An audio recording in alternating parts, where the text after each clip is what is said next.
আসসালামু আলাইকুম। সবাইকে ঈদের শুভেচ্ছা। ঈদ মোবারক।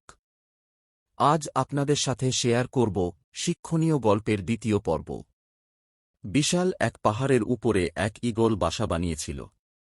ঈগলের বাসায় ছিল তার চারটি ডিম। প্রতিদিন সকালে সে এগুলো রেখে খাবারের খোঁজে উড়ে যেত। একদিন ঈগল যখন বাসার বাইরে ছিল তখন ভূমিকম্পে গোটা পাহাড় নড়ে উঠল। এতে ঈগলের একটি ডিম বাসা থেকে ছিটকে পড়ে গেল। গড়াতে গড়াতে সেই ডিম এসে পড়ল পাহাড়ের নিচের এক মুরগির বাসার উঠোনে। মুরগি সেই ডিমটিকে নিজের বাসায় নিয়ে এল। অন্যান্য ডিমের সাথে রাখল। যত্ন করে তা দিতে থাকল। একদিন সেই ডিম ফুটে ঈগলের একটি সুন্দর বাচ্চাও বের হল।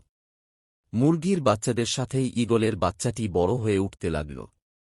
কিন্তু সে ভেতর থেকে যে সব সময় অন্য কিছু অনুভব করত।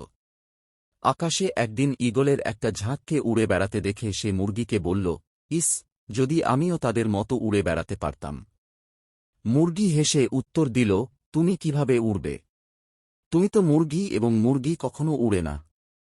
ঈগল মাঝে মাঝেই তার স্বগোত্রীয়দের উড়ে বেড়াতে দেখত এবং স্বপ্ন দেখত সেও তাদের মতোই উড়ে বেড়াবে। কিন্তু প্রতিবার সে তার স্বপ্নের কথা জানালে মুরগি বলত যে এটা একেবারেই অসম্ভব।